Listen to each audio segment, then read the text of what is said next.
Hello and welcome to the latest episode of the Dribble Drive podcast. I am your host, Austin Render. Excited to have you with us for episode 71. It's an Ohio State preview. Thanks for joining us, whether that's through our YouTube channel, the Back Home Network YouTube channel, brought to you by Home Field Apparel. Give us a subscription there so you can stay up to date on all the times that we will go live throughout the season here on the Dribble Drive.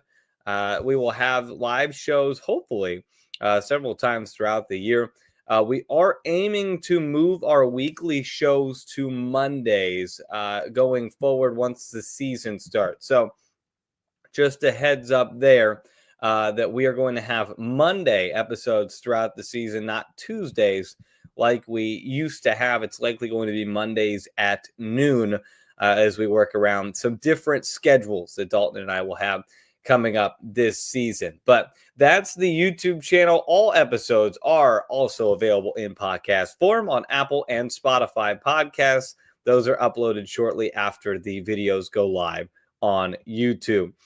Quickly, a schedule of events going on for those of you who are playing along at home. There is obviously today's episode, which is all about the Ohio State Buckeyes. We're going to have the play-by-play voice of Ohio State, Tyler Danburg, new voice to the Buckeye radio.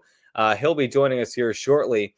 But taking a look here at our schedule, I'll pop it up for the YouTube folks today, Ohio State.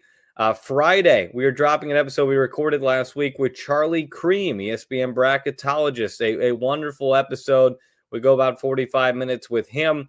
That's going to drop on Friday at noon Eastern time. Next Tuesday, a Wisconsin preview. The final team. We've almost climbed the mountain of all 18 preview episodes. We've got one more to do on Tuesday. And then next Friday, episode 74. I realize there's a typo there. 73 would be Wisconsin. 74 is our week one preview. We are going to get that out on Friday because the games start on that following Monday, November 3rd.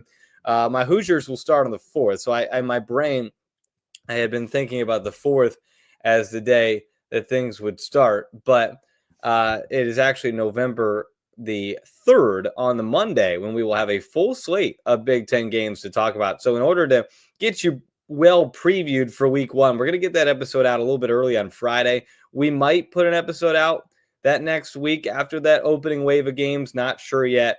We'll keep you posted on that. But we will have some content throughout the season, kind of a power rankings, players to watch, all that stuff. It's always going to be on our Twitter page at Dribble Drive WBB. So check us out there to stay up to date on everything that's going on with the podcast, both episodes-wise, our social content. We're going to try and ramp that up this season. Okay, let's talk Ohio State. This is a team that we have questions about this year. I don't think Dalton and I have been shy about that. This is a Ohio State team that loses its biggest playmaker from a year ago in Cody McMahon to the transfer portal. She goes to Ole Miss. But not only that, they lose Taylor Theory to graduation. They lose Asia Petty to graduation. Those are two big parts, two big pieces of the puzzle for Ohio State. Johnny Cambridge comes back. She's the star of the show, the Big Ten Freshman of the Year. We saw the flashes, not even flashes, pretty consistent production from her last season, over 15 points a game.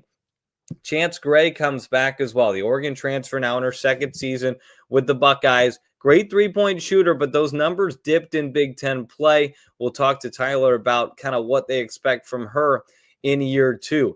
Ava Watson, another one coming back. Elsa Lemula coming back. Kennedy Cambridge coming back. So there are pieces here for Ohio State.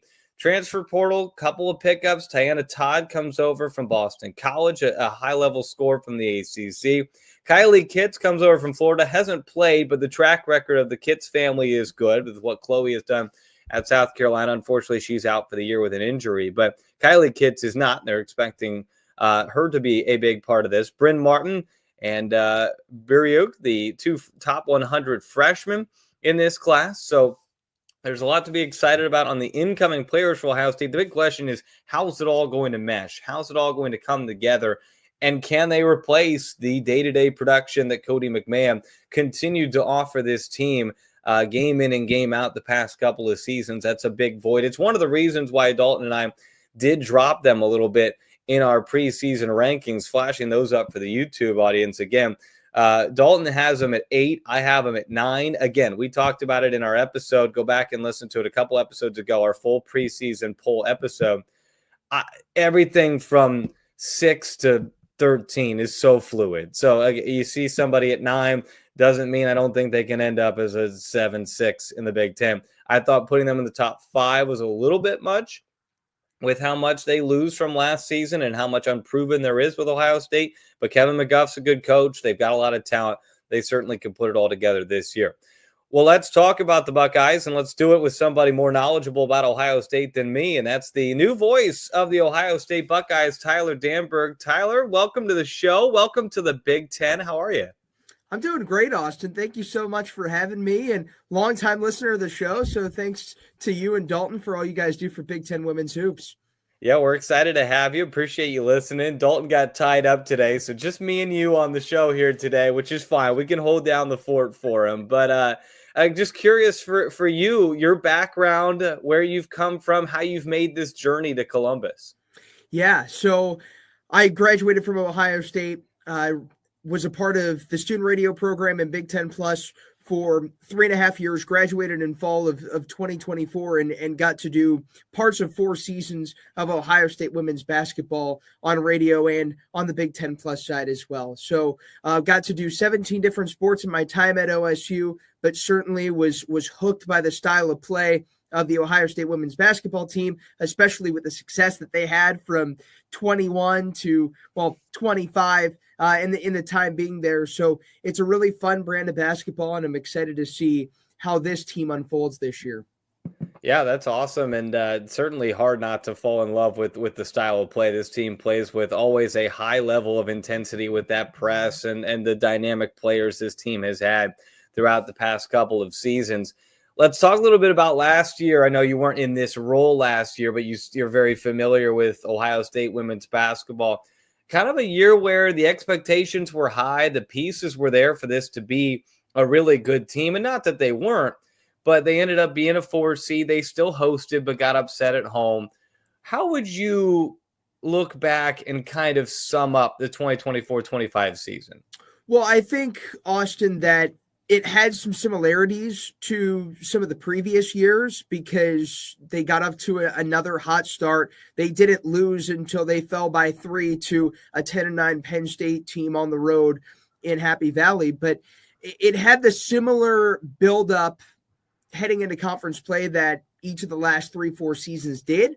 But what was different is that they gave the keys to the offense, the keys to the program, to a true freshman in Jelani Cambridge. And she instantly staked her claim as one of the best budding freshmen in the country with the debut that she had against Cleveland State, over 30-plus points in her debut. She wasted no time, and I think that shrunk the margin for error. She missed a little bit of time, missed a few games too as well due to injury, but you could tell that there's going to be another sensational Ohio State player to be similar to the freshman year that Cody McMahon put together. So to have 2 Big Ten freshmen of the year in each of the last, or 2 Big Ten freshmen of the year in a 4-season span is really impressive. But I think that their biggest win came against number 8 Maryland. That was a big one. They didn't have as many ranked wins or as many signature statement wins as maybe they had in years past, like the one against Caitlin Clark and Iowa at home at the Schottenstein Center. But they did have 4 ranked wins, and they only lost 7 games. So you'd think that how they would stack up to some of the previous seasons as well. The 2024 team had 8 losses, 2023, 9. So I think that from a success standpoint of the regular season, they had just as, if not a better season than some of the years past. But again, that second round exit, just like the year before, probably put a bad taste in their mouth, but they're going to come in and they'll have a little bit of a smaller roster this year with 11 on the roster. But it'll be interesting to see how this team meshes, like you said, just with some new pieces, with some returners. Most of the team is going to be built off returners, but again, 5 of them really had playing time. 2 of them were red shirts. They bring in another red shirt freshman and Kylie Kitts in the transfer portal, and then they bring in Tiana Todd, which, again, it's similar to what they've done in years past where they'll go to the transfer portal and bring in a seasoned, experienced three-point shooter, similar to what they did with Taylor Meixel. That worked out well. Similar to what they did with Chance Gray. That worked well heading into year 2 where she'll probably have a larger role. So I'm excited to see what the roles on this team will look like and how deep they can be with 11. It's an interesting year because you say it, 7 losses, they beat Maryland. Like it on paper, it was a good year, but there was just this feeling that Dalton and I both had going into the postseason where we both picked Tennessee to win that pod because it just didn't feel like Ohio State had a lot of momentum. So it falls short, but like you said, on paper, it's a great year, and that's what Kevin McGuff continues to churn out at Ohio State. Off-season wise, you mentioned the Todd pickup, but obviously the big loss is Cody McMahon. We don't have to get too much into that, but the hole that she leaves now, how did Ohio State, in your mind, spend the offseason trying to fill in that production that she leaves behind? Well, I don't think that it's just trying to figure out how they fill in Cody McMahon's void, but how do you fill the void left by Taylor Theory, who started 101 straight games? How do you fill the void left by Asia Petty, who was a great presence down low in the lone year that she had in Columbus? So I think it wasn't necessarily how we replace Cody, but it's how we replace 3 pivotal starters. 2 of them have been key pieces for 3 years, and that's a big thing. So I think that Kevin McGuff said, you know, looking at some of the people that he brought in, I think the 2 freshmen could play pretty immediate roles in Bryn Martin, who was originally committed to Washington, then flipped to Ohio State in the summer, and she could make an immediate impact. Daria Dasha Burek, coming from Ukraine, fled Ukraine, went to the Webb School in Tennessee. Great story. Mom was a great professional basketball player in Ukraine, also a coach there in Ukraine. She could make an immediate impact, and she could slot in somewhere in the middle of the rotation, middle of the lineup. She's really good defensively too. She can break up a lot of passes, get hands in passing lanes, and has a good shot as well. So I think that maybe that they only have 4 newcomers, Austin, but I think that they wanted to really make it a quality over quantity type of group that they brought in. And then the redshirt freshmen with Sani Henry and Ella Hobbs, not really sure where they can fit in, but I think Ella Hobbs, with her size, 6'4", she could get a lot of paint touches that Asia Petty would probably have, or in the past, Rebecca Mikulashikova would have. Now, Mikulashikova, who's the program's all-time leader in games played, she also had an outside presence and could shoot the rock a little bit. Not sure if Hobbs can have that deep threat presence like Mikulashikova would, but maybe they have more in an upgraded rebounder in her, and then Kylie Kitts, the length that she could also provide. So Kevin McGuff said, I thought this was really interesting. Kevin said that this team may not be as athletic as it has been in the past, but he feels they're a better shooting team and they're a more skilled team than he's had, which is going to be really intriguing heading into this year because, I mean, with the style of play, that athleticism is a hallmark, but that's something that you could certainly build up over time. But they have had a good shooting team in the past. Now, what he has as a good shooting team, a more skilled team, maybe that helps piece together a more cohesive offensive unit. And the defense is going to speak for itself. Just the way that they play, they're naturally going to cause as many turnovers as they have in years past if they are able to play at that same pace.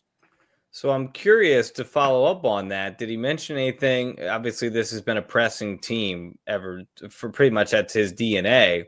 If it's a less athletic team, does that mean they will press less, or will he still try to work with what he has to continue to be that pressure team? I think it's more so the latter. That's one of the things that they really install.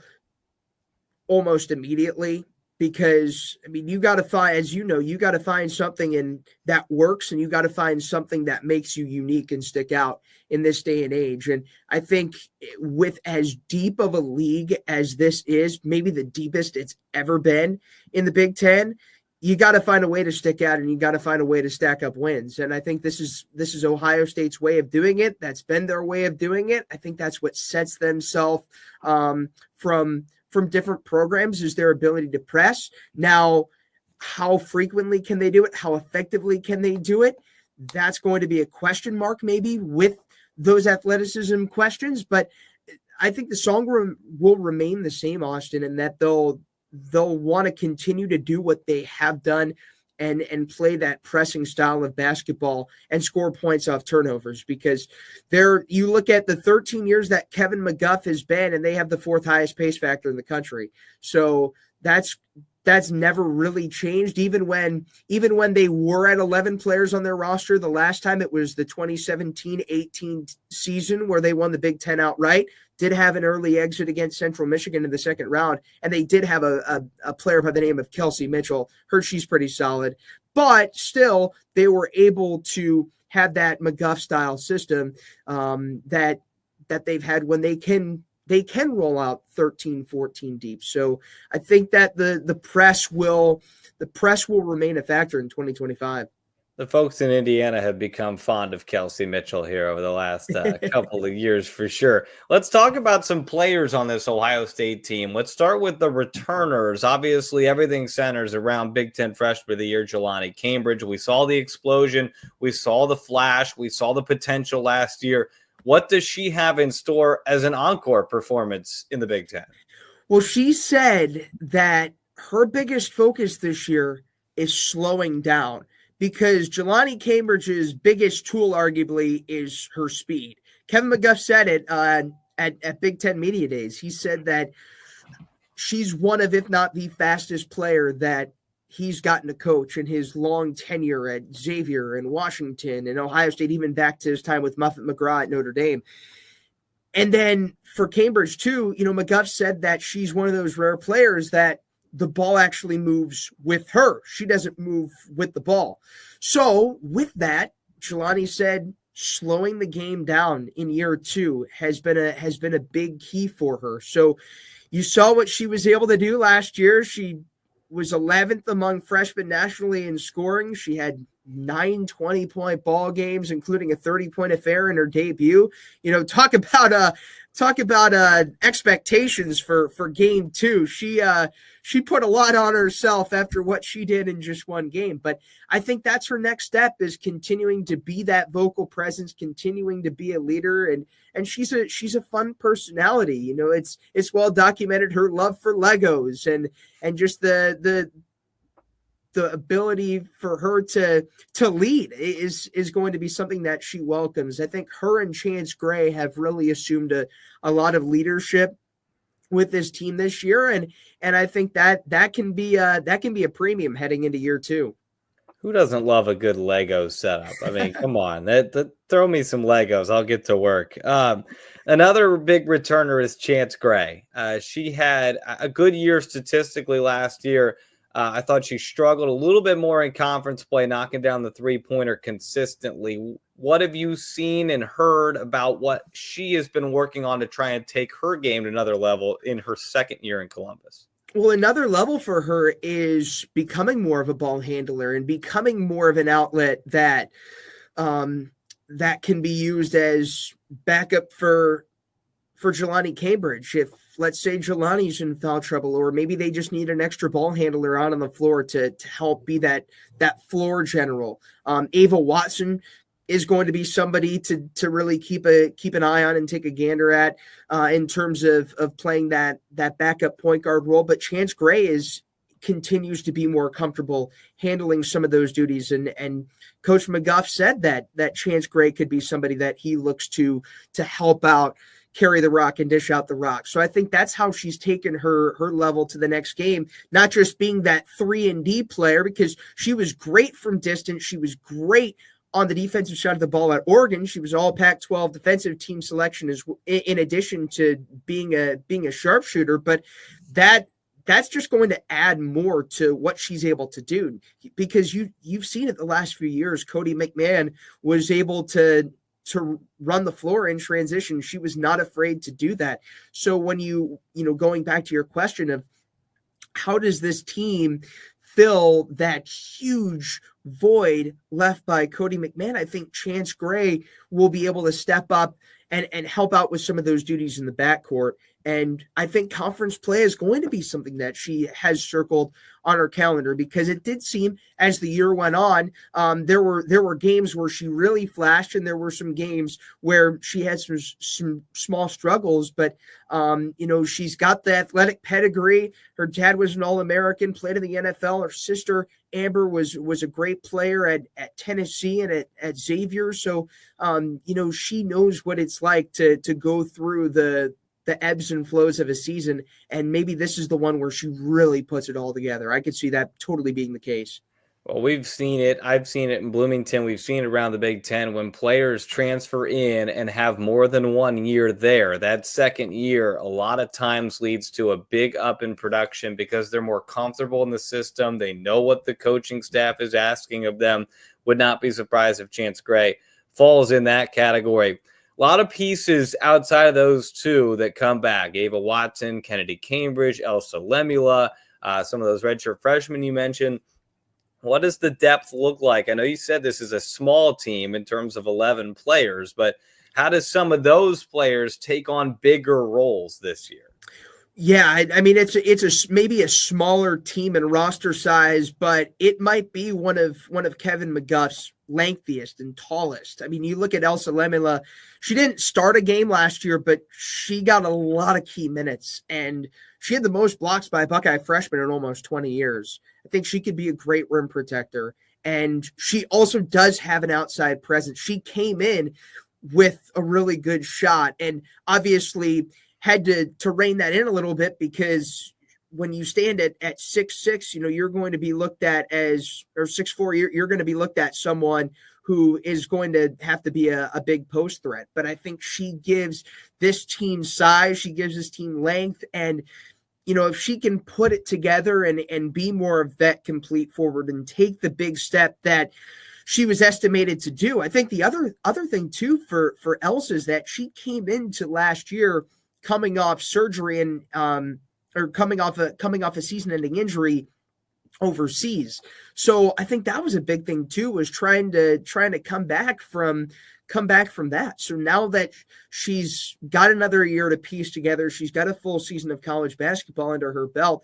Is she ready to take on that starting five role? Is she ready to take on more minutes? And from what she showed last year, she's certainly capable of doing that.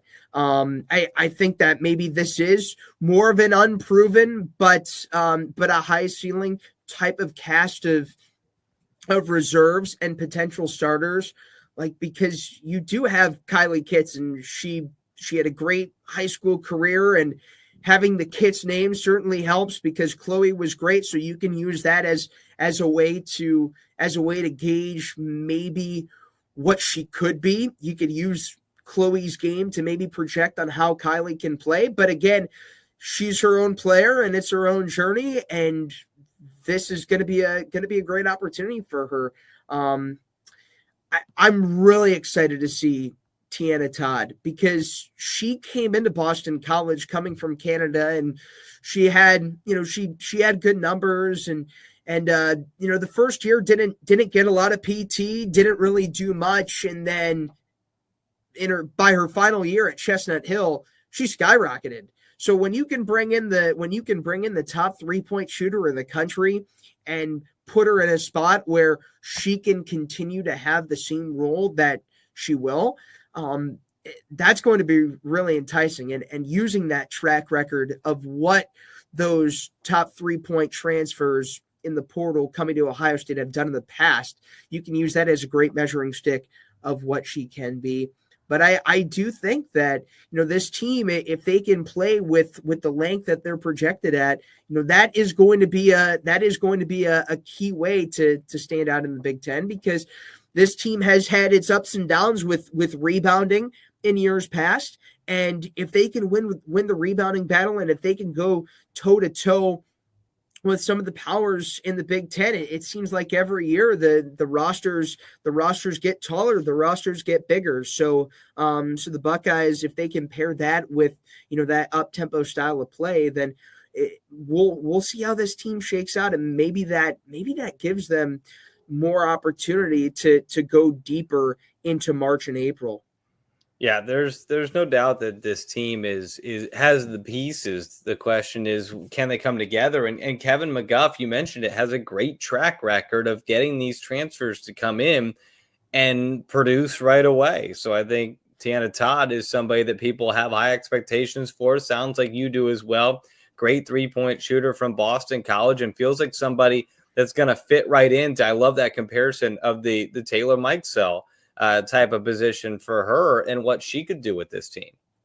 No doubt. And T Mike was just absolutely incredible in her time in Columbus. And she logged a lot of time. She logged a lot of minutes heading into that final year. So it's nice to have somebody who's played a lot of basketball, and Todd even played against Ohio State. She's played in the gym before. Boston College, played OSU 2 years ago. So she has a little bit of that comfort. And I think that, a big question mark is going to be, if the hope is that this team can stay healthy, but with the 11 players on the roster, it could be a next player up mentality, and trying to figure out, if something happens, somebody goes down, who can be that next person to step up. So I think that's really, one of the main tribulations that comes with having 11 players on the roster.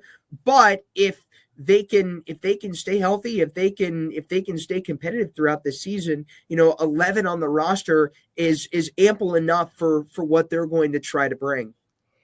It was an Ohio State win by 22, by the way. Tiana Todd had 16 points, knocked down 3 of her 6 3-pointers. So there you go. She's already made threes in Columbus, so she'll be right there, very comfortable at Value City Arena. Tyler, this freshman class, 2 top 100 recruits. You touched on them a little bit earlier, but does it feel like they need them to be ready to go out of the gates? I feel like they do. No doubt about it, because you bring in 2 top 100 recruits, and those are your lone 2 recruits, and you factor them into a roster of 11.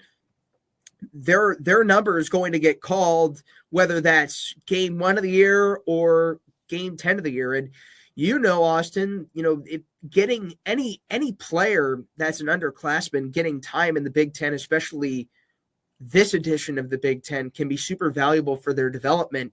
But you will have to develop quickly if you're going to be needed like these 2 players. And Bryn Martin, there's, J.C. Sheldon is one of the standards of Ohio State basketball during this 13-year stretch of Kevin McGuff, especially over the last 5 years. What she did in her time here as the first All-American for OSU since Kelsey Mitchell. Bryn Martin, she certainly can look the part a little bit of J.C. Sheldon. I think there are some elements to her game that Bryn Martin could have. She's got a really high arcing, pure 3-point shot. She could, that's a perfect way to not ease into, but she could certainly find her way through the system, is to not be that ball handler right away, but to be good on the wing and knock down a couple of threes, especially if you're down by a couple of scores and you need a couple of quick buckets. She could certainly be somebody that Kevin McGuff feels like they can rely on.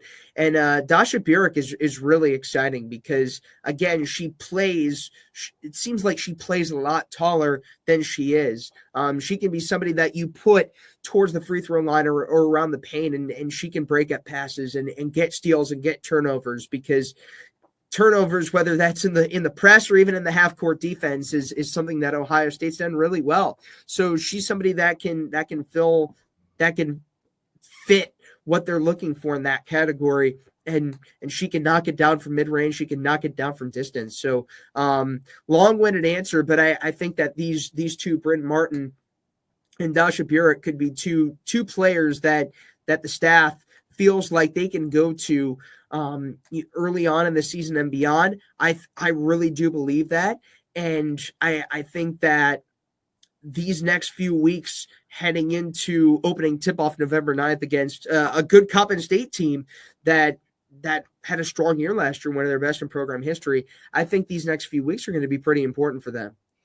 Yeah, no doubt. And you mentioned the track record of Big Ten freshmen succeeding at Ohio State with just recently of Cody McMahon and Jelani Cambridge of both being Big Ten freshmen of the year. So maybe we've got one brewing there in Columbus. We've talked a lot about the 3-point shooting and how that feels like something they've stocked up on in this offseason. And I'm looking back at the past 3 or 4 years now for Ohio State. Back in 22-23, Ohio State took the third most threes in conference. They made the third most threes in conference. They shot at top 5 percentage-wise. But since then, the last couple seasons, it's been a slow decline. Still only to the middle of the pack, but not taking or making as many threes. Do you feel like there's going to be an emphasis, not necessarily on an amount, but that this team's going to look more like maybe 3 or 4 years ago when they started to take more threes? I think so. I think that could be a way for them. They might not be a live and die by the 3 type of team, but I think also the drop off for that void is Taylor Mikesell graduating, because she was somebody who could pull up off the dribble and shoot, not necessarily completely off the catch. JC Sheldon can knock it down from distance as well. And Madison Green, who, by the way, I mean, she leaves 5 to 6 years of basketball at Ohio State, and she's graduated. So she's played a lot of basketball in her time, albeit dealing with some injuries. But, she's another key loss heading into this year. But she could also hit the 3 ball. So I think that probably part of the reason for the drop-off was some of those usual suspects from the 3-point line graduating. But I do think that, Austin, that they could have a return to what they were a few years back, where if they got hot, they're gonna keep letting it up until somebody puts a hand in their face or until they miss a shot. I think back to that Iowa game in 23, where Emma Shoemate, who's now at Michigan State, but Emma Shoemate, that was one of Ohio State's best regular season wins in a long time, and they've had some great regular season wins. They don't win that game if Emma Shoemate doesn't hit 3 threes in a 5-minute span. So I think moments like that show you what good 3-point shooting and rhythmic 3-point shooting can do. So if they can have that, if they can use that in their back pocket to eliminate some deficits this year, then why not have that return to what they have been in some years past? So this was one of the big things that Dalton and I got hung up on in our preseason polls, was that we were not as high on Ohio State as the coaches and media were when they were put out. And I'll flash those up on the screen here. The coaches had Ohio State at 5th. The media had Ohio State at 5th. I showed it before. Dalton had them at 8. I had them at 9. Now, I don't think that that's in this Big Ten that far away from the top 5. But if you were to make the case, Tyler, on why this Ohio State team can be and should be considered a top 5 team in the conference, what is that case to you? Well, I would say that consistency in the backcourt is a really huge thing. I think Jelani Cambridge and Chance Gray and taking that extra step forward in year 2 together can be a really big thing. Obviously, the things that maybe lead them outside the top 5 would arguably be the league being deeper, Cody McMahon leaving for Ole Miss, the pieces that they lost as well. I mean, they did lose over 50% of their minutes from last year. But I do think that their style of play can make them in any game that they play. If they can play that fast-paced style, I think improvements from the free throw line, if they can do that, it's going to be really critical. But I do believe that from a talent perspective, that they certainly have what it takes to compete with any team. The key though is that there are some unproven pieces. Well, what better chance to prove yourself than heading into a year like this, because it could really take a 1 through 11 effort, and you just don't know whose number can be called any given night. But I believe that what they have in the backcourt, and you factor in Tiana Todd, and I think Ava Watson, I mean, she had a couple of 20-point games last year, and she could dish out the rock. This could be a big step for her. So the potency that they have in the backcourt with the guards and the increase in length that they have in the front court, I think is part of the reason why people see that upside in them being a top 5 team in the Big Ten. And I really believe that if they can piece everything together, they've got what it takes to compete with anybody in this incredible league that it's shaping up to be this year. And I'm glad you brought it up earlier that it's not just Cody McMahon. Like, Taylor Theory is a ginormous loss. That is somebody who did that's one of my favorite players to watch in the Big Ten was Taylor Theory, because she did everything. She was just a Swiss Army knife, was so important to the press, was so important to the defense, was so important to the way the offense ran. And so that'll be a big loss. Obviously, Cody McMahon is huge, but Taylor Theory is as well. But it'll be interesting. Ohio State's going to get tested early with a trip out to Hartford, Connecticut to take on UConn in game number 3 of the season. They'll also see UCLA come to town before the new year. So not that anybody's final product should be decided by January 1st, but we are going to learn a lot about the Buckeyes before we even turn the calendar to 2026. You're right, Austin. I think November 16th is going to be a good introduction of what this team could be. It's not going to show you completely what they could be, but it could project a little bit. You've got 2 great brands, and not just hoops, but in athletics, going at it in Hartford, not in stores, but Hartford, because you're going to get a pretty big following from both sides. But to go up against the number 1 team, reigning national champs, it's going to be a great test. And I'm really excited. We've talked about the increase in height, the increase in length. I mean, you look at Elsa Lemela, she's going to, when you look at her development in not just this year, but just as a player, she's going to go up against some great bigs in the country. And you look at December 28th, the ability to go up against Lauren Betts and to face somebody that's as crafty as her and that's as versatile as her, I think could be really great. So I think we're going to learn some things about the front court and some of these high opponents that Ohio State's going to face. But it's going to be a really, really exciting slate. I mean, their West Coast trip this year, going to Washington and Oregon, will be a fun challenge as well. It seems like Washington really has some good pieces, Savia Sellers, El Ladine and company. And going to USC and UCLA was really tough last year, but I think the Schottenstein Center is a big arena, and when they get good opponents at the Schott, that place can really rock. I think the fan base around Ohio State women's basketball is really cool as well. They get a great following, strong attendance in the lower bowl, second level and beyond. And, they'll open up that upper deck when some big opponents come as well. And that is really when the noise can increase. But, they went 16-1 at home last year. They've been one of the better home floor teams in the country in years past. So there definitely is that's not just a coincidence. They do have a good home floor advantage and a great following around this team. I was going to say, you have to like the schedule a little bit. If you're Ohio State in the Big Ten, you don't go to the LA schools, they come to you. You don't go to Michigan, they come to you. It's a 2-way with Maryland because that's the double play. You don't have to go to Nebraska, which I think is always helpful because that's a really tough place to play. So certainly there's some tough trips on there, Michigan State, Iowa, Minnesota, Illinois. But I think you got to like that schedule if you're Ohio State. Certainly not having to go out to LA. Anybody who doesn't have to go out to LA, that's a really tough road trip to go play those 2 schools back to back. For sure. And I'm glad you mentioned that double play too, Austin, because I think that's another, outside of hosting UCLA and USC and outside of going to UConn, and perhaps they might have the Pink Flamingo Championship in the Bahamas. They're going to play Belmont. They could play a West Virginia team that received the second most votes in the preseason poll. So, but outside of those stretches, I think we're going to really learn a lot about this team when they go to Illinois, then they go to Maryland, 2 really tough places to play, 2 really good opponents.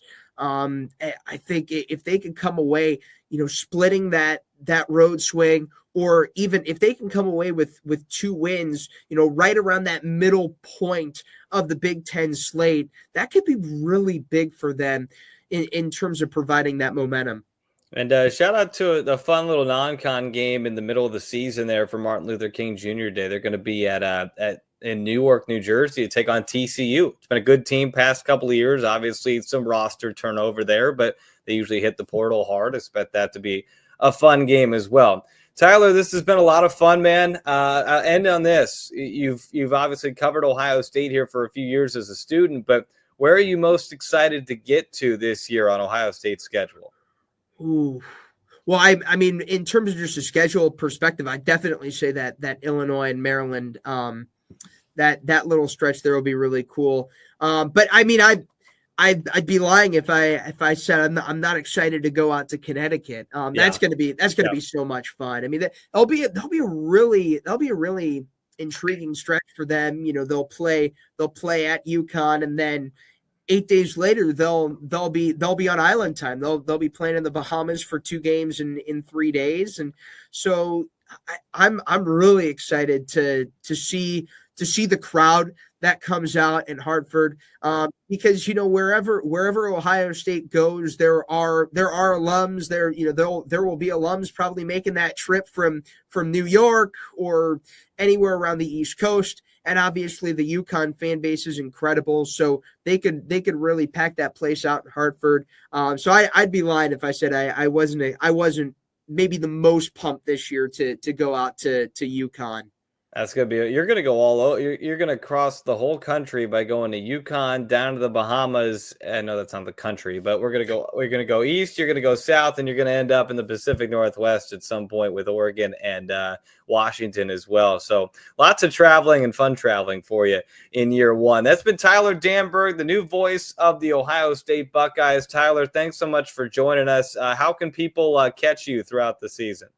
Yeah, you could listen in on the Ohio State Sports Network from Learfield on the Varsity Network app. You can listen on 97.1 The Fan or 1460 ESPN Columbus for those that are local in Ohio.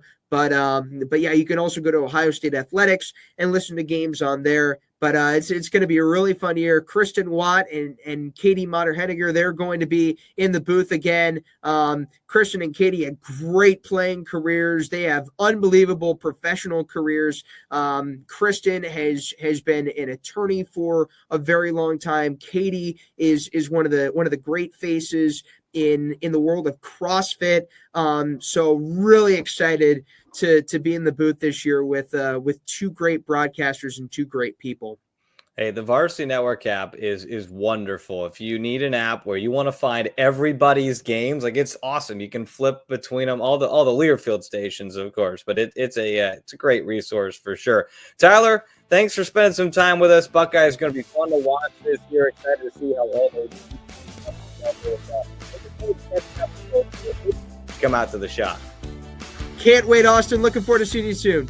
Thanks to Tyler Danburg. I'm Austin Render. This has been episode 71 of the Dribble Drive. Keep tuned in on Dribble Drive WB on Twitter, as well as the Back Home Network YouTube channel for all the latest Dribble Drive content. We'll talk to you guys on Friday with Charlie Cream from ESPN Bracketology.